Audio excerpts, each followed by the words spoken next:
Hello guys, welcome to my YouTube channel.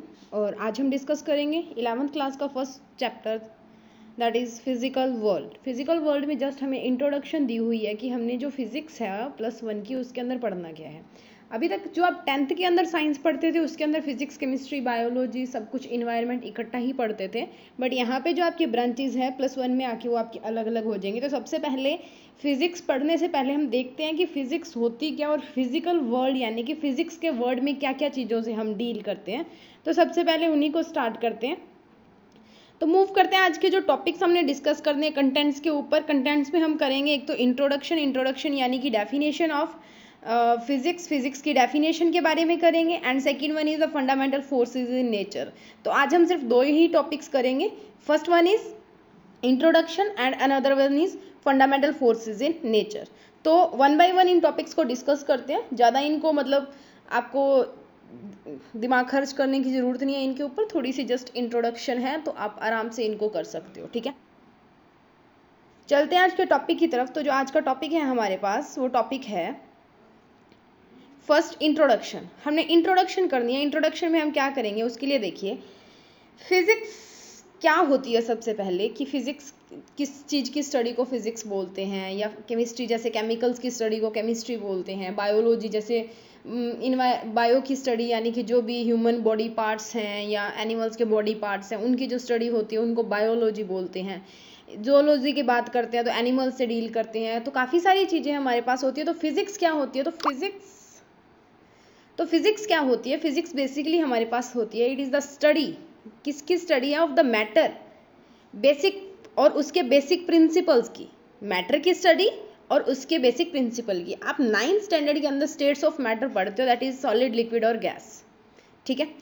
और solid, liquid और gas की जो मैटर की डिफरेंट स्टेट्स है वो किन किन प्रिंसिपल्स को ओबे करती है, और लॉज ऑफ नेचर के अंदर कौन कौन से लॉज जो हैं वो वैलिड हैं, या कौन कौन से लॉज के बारे में हम स्टडी करते हैं उनके बारे में हम डिस्कस करेंगे along with their manifestations. The study of physics is mainly involve the explanations of diverse phenomena and it's concept. Diverse का मतलब बहुत ज़्यादा, मतलब जिनको आप गिन भी नहीं सकते, जिनकी आप काउंटिंग नहीं कर सकते। तो फिजिक्स के अंदर बहुत ज़्यादा फिनोमिनाज जो होते हैं वो उनसे हमने डील करना है।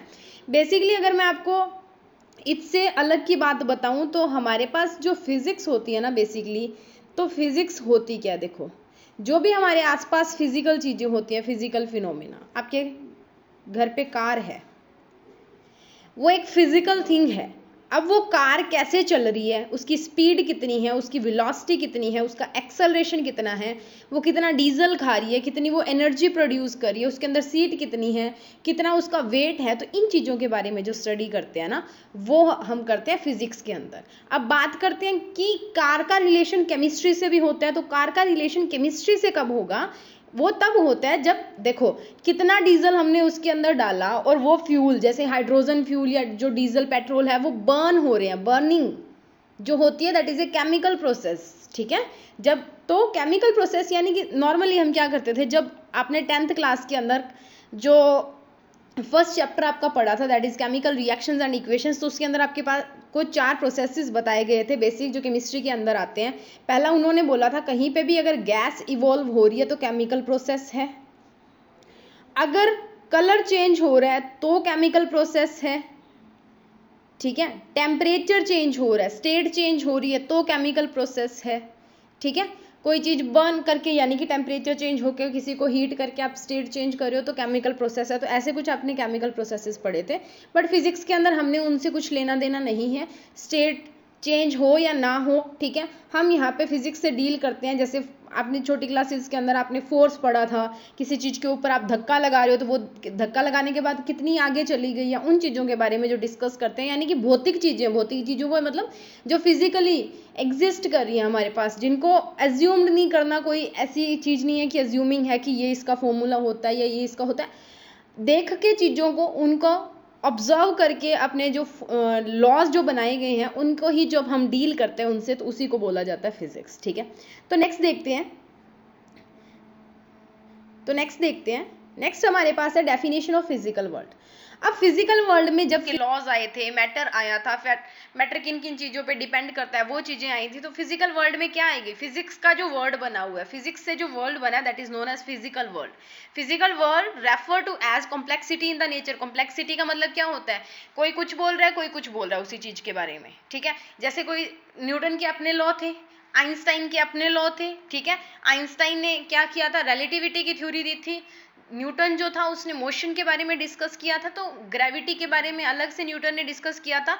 तो हर कोई अपना व्यू पॉइंट दे रहा है, तो कॉम्प्लेक्सिटीज एक मतलब एक कॉम्प्लेक्स चीज जो बन जाती है कि हर एक चीज अलग अलग है। अब वो कार से ही समझना है तो देख लो, हर एक ब्रांड अपनी कार निकाल रहा है, तो कॉम्प्लेक्स सारी कार है। अब नाम तो उनका कार ही है ना, पर ब्रांड सबका अलग अलग है, तो वो एक कॉम्प्लेक्सिटी आ गई। अब ये तो नहीं है कि अगला कोई कार लेने गया तो वो एक ही मॉडल की कार खरीद सकता है, अलग अलग मॉडल्स आने शुरू हो गए। तो वैसे ही क्या हर एक चीज को लेके अलग अलग लॉज एग्जिस्ट करना स्टार्ट कर चुके हैं। जैसे जैसे साइंस डेवलप करना स्टार्ट कर रही है उतनी ही कॉम्प्लेक्सिटीज जो है वो इंक्रीज हो रही है। Solving it's on complexity will gives new insights in this physical world. फिर उन्हीं कॉम्प्लेक्सिटीज को सॉल्व किया जाता है। जैसे क्या था, मैं आपको एक लेटेस्ट डिस्कवरी बताती हूँ कि न्यूटन ने ग्रेविटेशन का लॉ दिया था, और जो न्यूटन ने लॉ भी दिए थे मोशन के, ठीक है। अब हाल ही में क्या है कि एक ऐसा एक्सपेरिमेंट किया जा रहा है जिसके अंदर ग्रेविटेशनल वेव्स डिस्कवर की जा रही है, ग्रेविटेशनल वेव्स, ठीक है। अब वो ग्रेविटेशनल वेव्स अगर एग्जिस्ट करेगी तो काफ़ी सारे जो लॉज है ना, आधी से ज़्यादा जो फिजिक्स है वो स्पॉइल हो जाएगी, खराब हो जाएगी। तो अभी क्या है, कॉम्प्लेक्सिटीज खुद फिजिक्स ने क्रिएट की और खुद फिजिक्स के जो साइंटिस्ट वगैरह वही उसको सॉल्व करें। It refer to as the analysis of nature conducting in order to understand how the world around us performs. हमारे आसपास जो वर्ल्ड है वो कैसे काफ़ी जो वर्क है उसको परफॉर्म कर रहा है डे टू डे लाइफ के अंदर। जैसे हम देखो, जीने के लिए काम करना पड़ता है, ठीक है, काम करना पड़ता है, तो वो काम जो कर रहे हैं ना वो भी एक फिजिक्स का phenomena, that is work done, ठीक है। अब काम कर रहे हो, किसी चीज को एक जगह से दूसरी जगह पे लेके आ रहे हो, तो उस चीज की जब जगह बदल रही है वो भी एक फिजिक्स का फिनोमिना, दैट इज डिस्प्लेसमेंट, ठीक है। आप डेली स्कूल जा रहे हो, स्कूल से वापस आ रहे हो, तो डिफरेंट फिजिकल फिनोमिना, कभी आप पैदल चल के जा रहे हो, वॉकिंग का यूज़ कर रहे हो, आप मोशन के अंदर हो, फिर आप वैन पे चढ़ते हो, तो आप क्या कर रहे हो, जो आपका फोर व्हीलर्स हैं यानी कि ट्रांसपोर्ट का यूज़ कर रहे हो, वो वैन जो है वो क्या कर रही है, मूव करके जा रही है, मैकेनिकल एनर्जी, उसके पहिए चल रहे हैं, that is known as physics. तो सुबह से लेके शाम तक फिजिक्स के बहुत सारे फिनोमिनाज एग्जिस्ट करते हैं। तो सुबह से लेके शाम तक फिजिक्स के काफ़ी सारे फिनोमिनाज हमारे पास एग्जिस्ट करते हैं। नेक्स्ट मूव करते हैं अपनी अगली की तरफ। नेक्स्ट हमारा नेक्स्ट टॉपिक है that is what are the fundamental forces of nature. कि नेचर के अंदर फंडामेंटल फोर्सेज कौन कौन से हैं। फंडामेंटल का मतलब क्या होता है पता है, फंडामेंटल में क्या होता है, हम जो छोटे मोटे होते हैं ना सबको कंबाइन करके, मान लो किसी ने कोई फोर्स दिया, किसी ने कोई फोर्स दिया, तो उसको वो कौन सी कैटेगरी के अंदर फिट बैठता है, और फिट बिठा के हम क्या करते हैं, 3 4 या 5 या कुछ भी ऐसे फोर्सेज जो हैं वो बना लेते हैं और उनको बोल देते हैं कि ये फंडामेंटल फोर्सेज हैं, और बाकी सारे इसी कैटेगरी में आ जाएंगे, ठीक है। बाकी सारे क्या करते हैं, इसी कैटेगरी में आ जाएंगे। तो अब देखो फॉर एग्जांपल मैं आपको बताऊं, आप नॉन मेडिकल ले रहे हो, ठीक है। अब नॉन मेडिकल के अंदर या मेडिकल के अंदर आपके क्या होते हैं, डिफरेंट डिफरेंट सब्जेक्ट्स होते हैं, that is physics, chemistry, maths, biology, ठीक है। उसके अलावा इंग्लिश, पंजाबी, हिंदी, कुछ काफ़ी सारे सब्जेक्ट होते हैं। तो अब उन्होंने क्या किया, इनका एक इकट्ठा करके 3 या 4 सब्जेक्ट को एक नाम ही दे दिया, दैट इज मेडिकल और नॉन मेडिकल, ठीक है। तो अब जिसके पास मेडिकल होता है उसको अलग अलग बताना नहीं पड़ता कि उसके पास ये सब्जेक्ट है, अगला नाम सुन के पहचान जाता है कि यही सब्जेक्ट है। तो मेडिकल के अंदर वो स्पेसिफाइड सब्जेक्ट आ गए। अब ये जो मेडिकल और नॉन मेडिकल है इनको भी अलग से नाम दे दिया कि साइंस। अब किसी के पास अगर ये चीज़ें होंगी, किसी को बोल दे कि साइंस रखी हुई है, तो उसके दिमाग में अपने आप यही चीज़ आएगी, फिजिक्स होगी, केमिस्ट्री होगी, बायोलॉजी, मैथ्स, एग्रीकल्चर, ये काफ़ी सारी चीज़ें जो भी ब्रांचेस एग्जिस्ट करती हैं वो होंगी, ठीक है। तो वैसे ही हमारे पास फंडामेंटल फोर्सेज है, जितने भी तरह के फोर्स, जितने भी तरह के बल नेचर के अंदर एग्जिस्ट करते हैं, कुदरत के अंदर पाए जाते हैं, उनको क्या किया जाता है, उनको स्टडी किया जाता है, और उनको कुछ ऐसी ब्रांचेज होती हैं जिनके अंडर रख दिया जाता है कि वो उसी एक स्पेसिफिक जो फिनोमिना होते हैं उसी एक ब्रांच के अंडर एग्जिस्ट करते हैं। तो देखते हैं कौन कौन से हमारे पास फंडामेंटल फोर्सेज हैं। First fundamental forces is gravitational force. 9th class के अंदर आप पढ़ चुके हो। ग्रेविटेशनल फोर्स जो ग्रेविटी के कारण लग रहा है। ग्रेविटी के कारण क्या होता है, जब भी किसी चीज को आप नीचे से ऊपर की तरफ फेंक देते हो तो उसके ऊपर जो ग्रेविटी है वो एक्ट करना स्टार्ट करती है। आपकी कोई चीज है वो ऊपर से नीचे जा सकती है, पर पर नीचे से ऊपर अपने आप नहीं जा सकते अगर आप फोर्स नहीं लगाते हो। फॉर एग्जाम्पल मैं बता दूं, आपने खिड़की में से बॉल को फेंका, वो अपने आप नीचे आ गई, पर आपने टैंकी के अंदर पानी चढ़ाना है, वो अपने आप नहीं चढ़ेगा, मोटर लगानी पड़ेगी। तो वो चीजें जो होती है वो ग्रेविटेशनल फोर्स के अंदर आ रही हैं। नेक्स्ट हमारे पास है that is electromagnetic force. Electromagnetic forces वो फोर्सेस होते हैं जो इलेक्ट्रिक फील्ड और मैग्नेटिक फील्ड के कारण आते हैं। इलेक्ट्रिक फील्ड और मैग्नेटिक फील्ड दोनों से मिलकर जो फोर्सेस बनते हैं वो हमारे पास होते हैं इलेक्ट्रोमैग्नेटिक फोर्सेस। इलेक्ट्रोमैग्नेटिक फोर्सेस के अंदर वो फोर्सेस होते हैं जो दो चार्जेस के ऊपर लगते हैं, दो चार्जेस के ऊपर जो फोर्सेस लगते हैं that are known as electromagnetic forces. Next है हमारे पास न्यूक्लियर फोर्स। दो तरह का एग्जिस्ट करता है हमारे पास। First one is strong nuclear force. देखो कोई चीज स्ट्रॉन्ग कब होती है? जो अपनी तरफ सभी चीजों को खींच ले, अपने साथ किसी चीज को बाइंड करके रख सके, ठीक है। अब कोई चीज वीक कब होगी? जब उसमें से सारी चीजें बिखर जाए, ठीक है। तो स्ट्रॉन्ग फोर्सेस क्या करते हैं? आपके जो न्यूक्लियॉन्स होते हैं, न्यूक्लियॉन्स कौन कौन से होते हैं? प्रोटॉन हो गया, न्यूट्रॉन हो गया, इलेक्ट्रॉन हो गया, ठीक है। ये जो न्यूट्रियॉन्स होते हैं इनको जो बाइंड करके रखता है ना that are called strong nuclear forces. Nuclear का मतलब न्यूक्लियस से डील करना है, और न्यूक्लियस के अंदर जो फोर्सेस लग रही है that are called nuclear forces. अब कैसी फोर्सेस है? Strong forces. तो जो फोर्सेस न्यूक्लियॉन्स को बाइंड करके रखती है उनको बोलते हैं स्ट्रॉन्ग न्यूक्लियर फोर्सेस। और अब हमारे पास है वीक न्यूक्लियर फोर्सेस। तो वीक न्यूक्लियर फोर्सेस वो होते हैं जिनसे जो हमारे न्यूक्लियॉन्स है वो संभलते नहीं है, बिखर जाते हैं, ठीक है।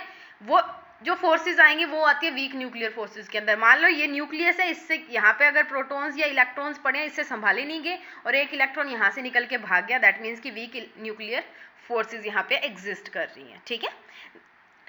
तो वन बाय वन हम इनको भी डिटेल में स्टडी करते हैं। तो मूव करते हैं फर्स्ट ब्रांच की तरफ। तो फर्स्ट ब्रांच हमारे पास है दैट इज ग्रेविटेशनल फोर्स। देखो ये एक यूनिवर्सल फोर्स है। यूनिवर्सल फोर्स कब आता है? जो पूरे यूनिवर्स के ऊपर, पूरी धरती के ऊपर जितने भी प्लैनेट्स हैं, पूरी गैलेक्सी है, कुछ भी है, मतलब जितनी भी चीजें अभी तक एस्ट्रोनॉमिकली एग्जिस्ट कर रही है पूरे यूनिवर्स के अंदर, पूरे ब्रह्मांड के अंदर ये फोर्स लगती है। ये नहीं है इंडिया में लग रही है, अमेरिका में नहीं लग रही है, यूनिवर्सली लगती है जितनी ग्रेविटी जो होती है, ठीक है। That exist which is of mutual attraction between any two objects by virtue of their masses. देखो ग्रेविटेशनल फोर्स जो होता है ना, ये सबसे बड़ा जो फंडा होता है इसके अंदर वो होता है मास, ठीक है। ये चीज आपने याद रखनी है कि इसका जो सबसे बड़ा फंडा होता है वो होता है मास, और दूसरा जो होता है ये दो बॉडीज के बीच में एक्ट करेगा जिनका कुछ ना कुछ मास है। अब वो दो बॉडीज के बीच में लगेगा जिनका कुछ ना कुछ मास है, वो दो बॉडीज क्या करेंगी? अब म्यूचुअल अट्रैक्शन करेंगे। ग्रेविटेशनल फोर्स जो होता है वो अट्रैक्टिव होता है, रिपल नहीं करते हैं। अगर रिपल्शन होता तो धरती तो गिर गई होती कब की। तो जो प्लैनेट्स होते हैं ना उनके बीच में ग्रेविटेशनल फोर्सेस है, जैसे सन और अर्थ के बीच में हो गया, ठीक है, या मून और अर्थ के बीच में हो गया। तो ये जो एस्ट्रोनॉमिकल ऑब्जेक्ट्स होते हैं ना इनके बीच में ग्रेविटेशनल फोर्स लगते हैं जिनका कुछ ना कुछ मास होता है। अब अर्थ का मास तो कितना ज्यादा है, मून का मास कितना ज्यादा होगा, तो जितना ज्यादा मास होता है ना उतना ज्यादा ग्रेविटेशनल फोर्स ज्यादा होता है। नेक्स्ट मैं आपको डायग्राम से दिखा दूंगी कि इसके अंदर होता क्या है बेसिकली। ये देखिए हमारे पास यहाँ पे ये एक बॉडी है दैट इज जिसका मास है m1, बड़ी बॉडी मान लो अर्थ है, ये है m2 मान लो मून है। अब इसका मास m1 था, इसका मास m2 था, ये एक दूसरे को अट्रैक्ट करेंगे। अट्रैक्ट करने का मतलब क्या होता है? आकर्षित करना, एक दूसरे को अपनी तरफ खींचना, ठीक है, एक दूसरे को अपनी तरफ खींचना, ठीक है। तो ये जो अर्थ है ये चांद को अपनी तरफ खींच रही है, और ये जो चांद है यानी कि मून है ये अर्थ को अपनी तरफ खींच रहा है। इन दोनों के बीच का जो डिस्टेंस है वो हमें r दिया हुआ है। अर्थ जो फोर्स लगा रही है वो F1 है, और जो मून जो फोर्स लगा रहा है दैट इज F2। तो F1 और F2 दोनों क्या होंगे? इक्वल होंगे, और उसी फोर्स को ये जो F1 और F2 की वैल्यू है ना that is known as gravitational force. और ये किसके इक्वल होती है? G m1 m2 divided by r square, ठीक है। ये किसके इक्वल होती है? G m1 m2 divided by r square. तो यहाँ से नॉर्मली देखो अब जो ये फोर्स है इसको मैं दोनों को अगर मैं F लिख लूँ कि F is equal to F1 equal to F2, दोनों इक्वल थे तो मैंने F मान लिया। अब देखो ये मास के डायरेक्टली प्रोपोर्शनल है। डायरेक्टली प्रोपोर्शनल होने का मतलब जितना मास ज्यादा होगा उतनी फोर्स ज्यादा होगी, ठीक है। दूसरा, अब यहाँ पे दूसरा केस क्या बनता है? दूसरा केस ये बनता है, ये देखो r स्क्वायर और ये रहा हमारा F, इन दोनों को अगर मैं F मान लूँ ग्रेविटेशनल फोर्स, तो F जो हमारा है ना that F is inversely proportional to r square, ये आर स्क्वायर के क्या है, इनवर्सली प्रोपोर्शनल है। और आर स्क्वायर के इनवर्सली प्रोपोर्शनल होने का मतलब क्या है कि जितना आर की वैल्यू ज़्यादा होगी उतना एफ जो है वो कम हो जाएगा। यानी कि ये जो दो बॉडीज़ हैं इनके अंदर या इनके बीच में जितना डिस्टेंस, जितनी दूरी बढ़ती जाएगी उतना ग्रेविटेशनल फोर्स कम होता जाएगा। और ये जो प्रोपोर्शनैलिटी होती है ना कि एफ इनवर्सली प्रोपोर्शनल्स टू 1/r² या f प्रोपोर्शनल्स टू 1/r², ऐसे कुछ बोलते हैं, या f इनवर्सली प्रोपोर्शनल्स टू r², इसको एक और नाम भी दिया जाता है और वो होता है inverse square law. Inverse square law का मतलब देखो इनवर्सली प्रोपोर्शनल टू है और इनवर्सली प्रोपोर्शनल किसके है, r के स्क्वायर के। तो हम ये एक चीज और बोलते हैं कि जो ग्रेविटेशनल फोर्स होता है ना वो हमारा क्या करता है, इनवर्स स्क्वायर लॉ को ओबे करता है, इनवर्स स्क्वायर लॉ को ओबे करेगा। क्यों, क्योंकि ये आर स्क्वायर के इनवर्सली प्रोपोर्शनल होता है। ठीक है, ये था हमारा ग्रेविटेशनल फोर्स। ग्रेविटेशनल फोर्स दो मासिव बॉडीज के बीच में लगता है, मासिव यानी कि जिनका कुछ ना कुछ मास है और ये हमेशा अट्रैक्टिव नेचर का होता है। ठीक है, दूसरा ये यूनिवर्सल होता है। तीसरा ये मासेस के डायरेक्टली प्रोपोर्शनल होता है, मासेस के प्रोडक्ट के डायरेक्टली प्रोपोर्शनल होता है। और दो मासिव बॉडी के बीच में जो डिस्टेंस है उसके स्क्वायर के इनवर्सली प्रोपोर्शनल होता है। इसीलिए हम बोलते हैं कि ग्रेविटेशनल फोर्स क्या करता है, इनवर्स स्क्वायर लॉ को ओबे करता है। ठीक है, नेक्स्ट मूव करते हैं नेक्स्ट टाइप ऑफ फोर्स के ऊपर। हाँ, इससे पहले ये देख लेते हैं मेडिएटर। मेडिएटर का मतलब क्या होता है, जो फोर्सेस को अट्रैक्ट कराता है, यानी कि जो फंडामेंटल, अब फोर्सेस पढ़ रहे हैं और वो जो फोर्सेस होते हैं ना उनके अंदर भी फंडामेंटल पार्टिकल्स होते हैं। उनके फंडामेंटल पार्टिकल का नाम देखो, जैसे न्यूक्लियस है, न्यूक्लियस के अंदर प्रोटॉन, न्यूट्रॉन्स और इलेक्ट्रॉन्स होते हैं, उनको हम बोलते हैं न्यूक्लियॉन्स। तो जो फोर्सेस हैं उनको भी तो कोई ना कोई पार्टिकल्स करवा रहे हैं, उनका भी तो कोई ना कोई मेडिएटर होगा। और ग्रेविटेशनल फोर्स के अंदर जो मेडिएटर होते हैं that are known as gravitons या ग्रेविटन। एक नहीं होता, ग्रेविटॉन्स होते हैं। ठीक है, इसका नाम ग्रेविटन्स। क्लियर। नेक्स्ट हमारे पास है, अगली ब्रांच की तरफ चलते हैं। अगली ब्रांच है हमारे पास इलेक्ट्रोमैग्नेटिक फोर्सेस। इलेक्ट्रोमैग्नेटिक फोर्सेस मैं आपको बता चुकी हूँ, electric field plus magnetic field जब कंबाइन होते हैं तब इलेक्ट्रोमैग्नेटिक वर्ड बनता है।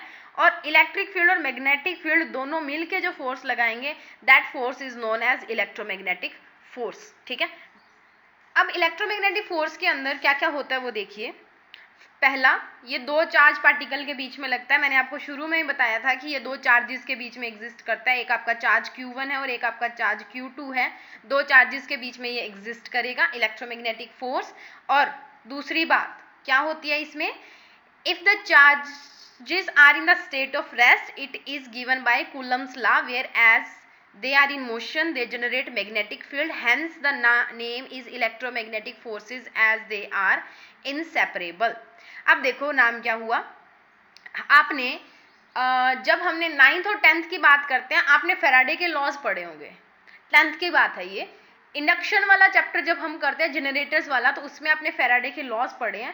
फैराडे ने क्या बोला था, फैराडे ने ये बोला था कि जहां कहीं भी इलेक्ट्रिक फील्ड एग्जिस्ट करेगा और इलेक्ट्रिक फील्ड चेंज हो रहा होगा, इलेक्ट्रिक फील्ड होगा और वो टाइम के साथ बदल रहा होगा तो वहां पे मैग्नेटिक फील्ड अपने आप जनरेट होगा।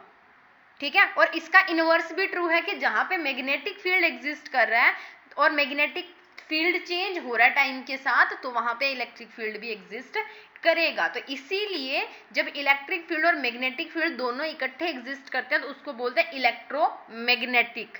और ये जो फैराडे का प्रोसेस था ना, फैराडे के लॉज को बोला जाता है laws of electromagnetic induction, induce करवा रहा था। ठीक है, पर हमने यहाँ पे इतना कुछ नहीं करना है। तो मैंने ये चीज हमारी क्लियर होगी कि ये दो फोर्सेस के बीच में, दो चार्ज पार्टिकल के बीच में फोर्स लगता है। बट दो कंडीशन है कि अगर तो चार्जेस आपके स्टैटिक हैं, स्टैटिक यानी कि रेस्ट के ऊपर है, मूव नहीं कर रहे हैं, चल नहीं रहे हैं, उनकी जो वेलोसिटी है वो जीरो है, उनकी डिस्प्लेसमेंट है वो जीरो है, सब कुछ जीरो है, तो हम उनको देते हैं कूलम्स लॉ से। कूलम्स लॉ भी बताती हूँ क्या होता है। अगर वो मोशन के अंदर होते हैं तो वो क्या करते हैं, मैग्नेटिक फील्ड को जनरेट करेंगे। अब वो मूव करेंगे तो इलेक्ट्रिक फील्ड चेंज होगा ना उनका। अब जैसे जैसे वो मूव करेंगे, मूविंग चार्जेस जो होते हैं, अब देखो इलेक्ट्रिक फील्ड किसके कारण आएगा, जब चार्ज मूव करेगा तो करंट आता है ना, तो वो करंट ही इलेक्ट्रिक फील्ड को जनरेट करवाता है। तो अब चार्ज जो मूव कर रहा है वो मैग्नेटिक फील्ड प्रोड्यूस कराएगा और उसको बोलते हैं इसीलिए इनको बोला जाता है इलेक्ट्रोमैग्नेटिक फोर्सेस। और ये इनसेपरेबल होते हैं, जो मतलब चार्जेस होते हैं वो जो इलेक्ट्रिक फील्ड की जनरेशन है और जो मैग्नेटिक फील्ड की जनरेशन है उनको आप अलग अलग नहीं कर सकते हो। थोड़ा डिटेल में आपको फिगर से समझाती हूँ। एक चीज पहले यहाँ से देख लेते हैं, हम फिगर पे ही चलते हैं। ये देखिए, ये हमारे पास फिगर है, ये हमारे पास कोई चार्ज Q है और ये Q1 और ये Q2 है। क्लियर? इन दोनों के बीच में हमारे पास डिस्टेंस है r। तो जो कूलम्स लॉ होता है ना, कूलम्स लॉ क्या बोलता है, कूलम्स लॉ में कूलम्स लॉ ऑफ इलेक्ट्रोस्टैटिक होता है, +2 के अंदर आएगा। तो बेसिकली मैं आपको बता लेती हूँ कि कूलम्स लॉ ने बोला क्या था कि जो फोर्स होगा वो डायरेक्टली प्रोपोर्शनल होता है प्रोडक्ट ऑफ चार्जेस के, यानी कि आप Q1 और Q2 को जब मल्टीप्लाई कर दोगे जो आपका आंसर आएगा उसके होगा वो डायरेक्टली प्रोपोर्शनल। एंड सेकेंड उसने बोला था कि F जो है वो इनवर्सली प्रोपोर्शनल होगा 1/r² के। ठीक है, यानी कि डिस्टेंस बिटवीन द चार्जेस। अब इस इक्वेशन को और इस इक्वेशन को जब हमने कंबाइन किया तो हमारे पास बना कि जो हमारा F है ना वो क्या होगा, F इज इक्वल टू या F proportionals to Q1 Q2 divided by r²। ठीक है, Q1 Q2 divided by r²। अब ये प्रोपोर्शनैलिटी हटके यहाँ पे k आ जाता है और नीचे जो आपको इक्वेशन दी हुई है ये बन जाती है, that is F is equals to k Q1 Q2 divided by r²। ठीक है, ये था हमारा कूलम्स का लॉ। क्लियर हुआ? एक बार पीछे चलते हैं। देखिए, they also act over a large distances as seen in the case of gravitational forces without the intervention of any medium। अब क्या होता है, देखो ये भी जैसे ग्रेविटेशनल फोर्स है, अब सन और अर्थ के बीच का डिस्टेंस बहुत ज़्यादा है, अर्थ और मून के बीच का डिस्टेंस भी काफ़ी है। ठीक है, तो ये जो ग्रेविटेशनल फोर्सेस होते हैं ना ये लॉन्ग रेंज के फोर्सेस है। लॉन्ग रेंज का मतलब काफ़ी सारे डिस्टेंस तक ये एक्ट करते हैं, अपना प्रभाव दिखाते हैं। वैसे जो इलेक्ट्रोमैग्नेटिक फोर्सेस है ना ये भी लॉन्ग रेंज के हमारे फोर्सेस होते हैं, काफ़ी सारे डिस्टेंस तक जाते हैं। और इनके जो मेडिएटर्स होते हैं उनको बोलते हैं फोटोन्स। अब फोटोन्स क्या होता है, फोटोन्स हमारे लाइट के पार्टिकल्स होते हैं, लाइट के पैकेट्स होते हैं, आप इनको बोलो। A packet of light is known as photon. ठीक है, बाकी हम डिटेल में बाद में पढ़ेंगे। आप इतना ही देखो कि लाइट के जो पार्टिकल्स होते हैं उनको फोटोन बोला जाता है। लाइट के छोटे छोटे पैकेट्स होते हैं और जिनकी एनर्जी जो होती है ना वो एनर्जी होती है E is equals to h/nu के बराबर। अब इतना समझ लो बहुत है, एक बार के लिए +2 के अंदर हम सारा दोबारा करेंगे। नेक्स्ट चलते हैं। तो ये फिगर हमने समझ ली थी, ये हमारा था कूलम्स लॉ, इसको बोलते हैं कूलम्स लॉ। ये जो फिगर के अंदर आपको दिखाया गया है ये होता है कूलम्स लॉ। ठीक है, अब देखो हमने किया इलेक्ट्रोमैग्नेटिक फोर्स, और इलेक्ट्रोमैग्नेटिक फोर्स में हमने क्या क्या चीजें फाइंड आउट की कि ये दो चार्जेस के बीच में लगता है। ठीक है, दूसरा ये क्या होता है, काफी सारे डिस्टेंस के ऊपर, लार्ज डिस्टेंसेस के ऊपर एक्ट कर सकता है। अगर तो चार्ज रेस्ट पे है तो इसको हम देते हैं कूलम्स लॉ से, इसका फॉर्मूला बनाते हैं। ठीक है, अगर चार्ज मोशन में होता है तो क्या करता है, मैग्नेटिक फील्ड प्रोड्यूस करता है और इसी के कारण इसका नाम क्या रखा गया, इलेक्ट्रोमैग्नेटिक फोर्सेस। ठीक है, अब नेक्स्ट क्या होता है हमारे पास कि ये जो फोर्स है ये डायरेक्टली प्रोपोर्शनल होता है प्रोडक्ट ऑफ चार्जेस, ये चार्ज मल्टीप्लाई बाय ये चार्ज। ठीक है, और ये इनवर्सली प्रोपोर्शनल होता है इन दोनों के डिस्टेंस के स्क्वायर के। तो दैट मीन्स कि ये भी इनवर्स स्क्वायर लॉ को ओबे करेगा, तो ये भी क्या करता है, हमारा इनवर्स स्क्वायर लॉ को ओबे करता है। ठीक है, नेक्स्ट देखते हैं। नेक्स्ट हमारी जो आज की ब्रांच है फोर्सेस की, that is strong nuclear forces. Strong nuclear forces का मैंने आपको बताया जो मजबूत होते हैं। मजबूत कब होंगे, जब पार्टिकल्स इकट्ठे इकट्ठे होते हैं। मजबूती का बात अगर हम करते हैं तो आपने स्टेट्स ऑफ मैटर जब पढ़ी थी तो हम आपने किया था सॉलिड, लिक्विड और गैस। ठीक है, अब इसके अंदर पार्टिकल्स ज़्यादा पास पास होते हैं, इसकी डेंसिटी ज़्यादा होती है, इसके थोड़े दूर हो गए डेंसिटी कम, इसके थोड़े दूर हो, बहुत ज़्यादा दूर हो गए तो डेंसिटी बिल्कुल कम। तो जितने पार्टिकल्स पास पास होंगे ना किसी भी चीज़ को बनाने के लिए उतना ही क्या होता है, वो स्ट्रॉन्ग होता है।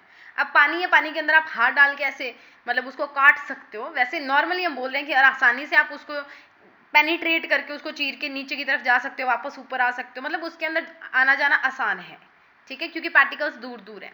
वहीं आपको एक दीवार दे दे, दीवार के आर पार हो जाओगे, नहीं हुआ जाएगा।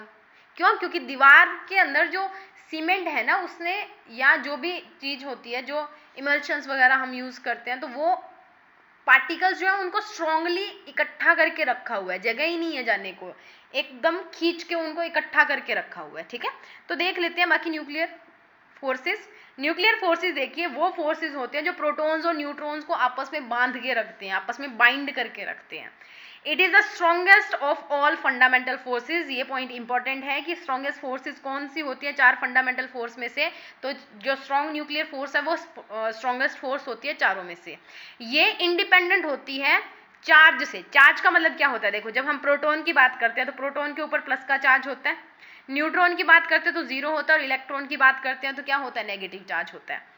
तो ये फोर्स है ना प्लस प्लस के बीच में भी लग सकती है, मतलब 2 प्रोटॉन्स के बीच में भी लग सकती है, एक प्रोटॉन और एक न्यूट्रॉन के बीच में भी लग सकती है, और 2 न्यूट्रॉन्स के बीच में भी लग सकते हैं। इसको साइन से ज़्यादा, इसको चार्ज से ज़्यादा कोई भी इफेक्ट नहीं होता है।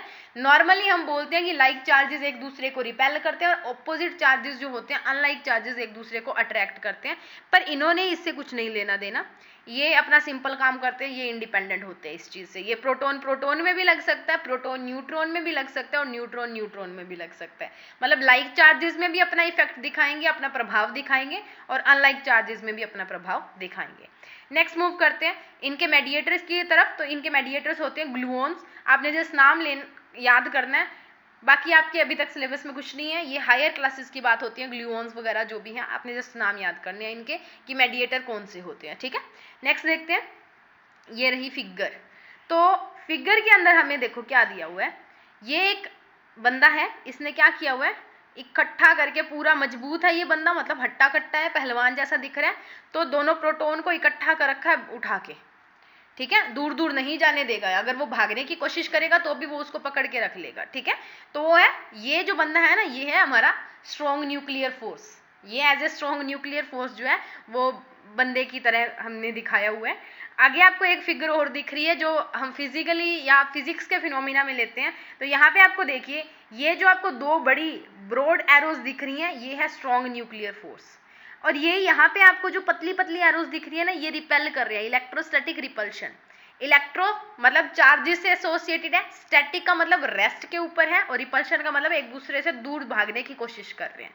तो नो डाउट कि जो ऑपोजिट चार्जेस होते हैं ना, वो एक दूसरे को बाइंड करके एक दूसरे को अट्रैक्ट ज़्यादा करते हैं। आप केमिस्ट्री में एक चीज़ पढ़ते हो, या आपने अभी तक साइंस के अंदर एक चीज़ पढ़ी है, दैट इज एटम जो होता है वो न्यूट्रल होता है। जितने प्रोटॉन होते हैं उतने न्यूट्रॉन, उतने इलेक्ट्रॉन होते हैं। तो इलेक्ट्रिकली जो एटम हमारा होता है, न्यूक्लियस की बात अगर हम करते हैं, तो वो हमारा क्या होता है, न्यूट्रल होता है। न्यूट्रल मतलब ऑपोजिट चार्जेस उतने ही एग्जिस्ट करेंगे। अगर आप प्लस की बात करो तो उतने ही माइनस होंगे, अगर आप माइनस की बात करो तो उतने ही प्लस होंगे, ठीक है। तो ये जो फोर्सेस क्या करते हैं, प्रोटॉन्स को और न्यूट्रॉन्स को बाइंड करके रखते हैं ना न्यूक्लियस के अंदर, इकट्ठा करके, उनको बोलते हैं क्या, स्ट्रॉन्ग न्यूक्लियर फोर्सेस, ठीक है। नेक्स्ट मूव करते हैं हमारी आज के लास्ट टॉपिक की तरफ, that is weak nuclear forces. Weak nuclear forces हमारे पास कौन से होते हैं। अब देखो वीक वर्ड आ गया, वीक थोड़ा सा वीक मतलब, ठीक है। तो अंकल थोड़े से बेचारे नहीं दिख रहे हैं, आई ब्रोज जो है वो आंखों के आगे आ गए हैं, पूरी तरह से दिखेगा नहीं तो बच्चे आराम से क्लास से बाहर भाग जाएंगे, वही चीज़ है यहाँ पे, ठीक है। बच्चे क्लास से बाहर भाग जाएंगे तो वीक कंट्रोल हो गया ना, कंट्रोल उतना कर नहीं पाए। तो अब उसके बाद में हम देखते हैं कि वीक न्यूक्लियर फोर्सेस होते क्या। वीक न्यूक्लियर फोर्सेस वो फोर्सेस होते हैं जिनके अंदर से क्या होता है, एटम के अंदर से एक इलेक्ट्रॉन, एक प्रोटॉन या न्यूट्रॉन निकल के भाग जाता है और फिर कभी भी पकड़ में नहीं आता है।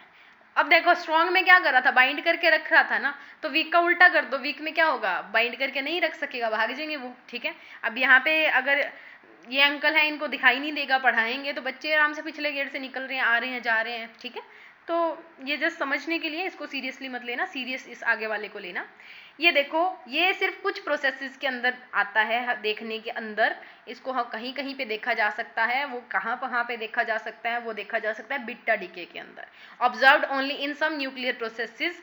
काफ़ी सारे डीके हम पढ़ते हैं, अल्फा का डीके पढ़ते हैं, बीटा का डीके पढ़ते हैं, और गामा का डीके पढ़ते हैं, पढ़ेंगे आगे आगे जैसे जैसे करेंगे पढ़ेंगे इनको भी, ठीक है। तो बीटा डीके के अंदर जो न्यूक्लियस का बीटा डीके होता है ना, उसके अंदर वीक जो न्यूक्लियर फोर्सेस होते हैं वो होते हैं। It is not as weak as gravitational force but weaker than electromagnetic and strong nuclear forces. ये चीज़ भी आपने ध्यान रखनी है कि ये वीक होते हैं पर ग्रेविटेशनल फोर्स से वीक नहीं होते, ठीक है, बट इलेक्ट्रोमैग्नेटिक और स्ट्रॉन्ग न्यूक्लियर फोर्सेस से क्या होते हैं, वीक होते हैं, ठीक है। इस चीज़ को भी अंडरलाइन कर लेना, इस चीज़ को भी ध्यान से पॉइंट आउट करके आराम से अपने नोट्स के अंदर लिख लेना। ये चीज़ भी आपकी इंपॉर्टेंट है कि ये वीक जरूर है, इनका नाम वीक जरूर है, पर ये ग्रेविटेशनल फोर्स से स्ट्रॉन्ग है, ठीक है। नेक्स्ट बात करते हैं, मेडिएटर की, तो यहाँ पे मेडिएटर जो होते हैं ना वो बोसोन्स होते हैं, इनको बोलते हैं बोसोन्स, ठीक है। नेक्स्ट देखिए, हम देख लेते हैं कि इलेक्ट्रॉन निकल के भागा कैसे। तो अब क्या हुआ, हमारा जो न्यूक्लियस था उस न्यूक्लियस के अंदर से जो बोम्बार्डमेंट होगी, बोम्बार्डमेंट आपने छोटी क्लास के अंदर ये पढ़ते थे हम, न्यूक्लियर फिजन और फ्यूजन। फिजन के अंदर क्या होता था, एक बड़ा सा न्यूक्लियस छोटे छोटे न्यूक्लियाई के अंदर डिवाइड हो जाता था। फ्यूजन के अंदर क्या होता है, एक छोटे छोटे मिलके बड़ा बना लेते हैं, ठीक है। तो इसके अंदर भी वो वैसा सही प्रोसेस होता है, एक इलेक्ट्रॉन निकल के भाग जाता है, आपको यहाँ पे दिखाया हुआ है कि ये प्रोटॉन्स निकल गए, इलेक्ट्रॉन्स निकल गए, एंटी न्यूट्रिनोज निकल गए, ठीक है। तो ये बीटा जो डिके होता है उनके कुछ पार्टिकल्स हैं। तो आप नॉर्मली इसकी एग्जांपल यही दे सकते हो, और आपको एक आधी आपको जो रेडियो एक्टिव इक्वेशन है वो आपको लिखनी होती है। बेसिकली पेपर के पॉइंट ऑफ व्यू से काफ़ी बार ये पेपर के अंदर पूछे जाते हैं, सारे के सारे फोर्सेज ही पूछे जाते हैं। क्वेश्चन आता है आपका what are the fundamental forces in exist in nature, या आपको क्वेश्चन आता है कि what are the 4 fundamental forces, ठीक है। तो आपको उसी के हिसाब से अपना आंसर जो है वो देना पड़ता है। नेक्स्ट हमारा टॉपिक यहाँ पे खत्म हो गया, फोर्सेस का और इंट्रोडक्शन का। तो हमने दोनों यहाँ पे एग्जिस्ट कर लिए। तो एक बार थोड़ा सा इनको पढ़ लेना, आपके शॉर्ट नोट्स ही है ये, इनको आप लिखना चाहो तो भी आप लिख सकते।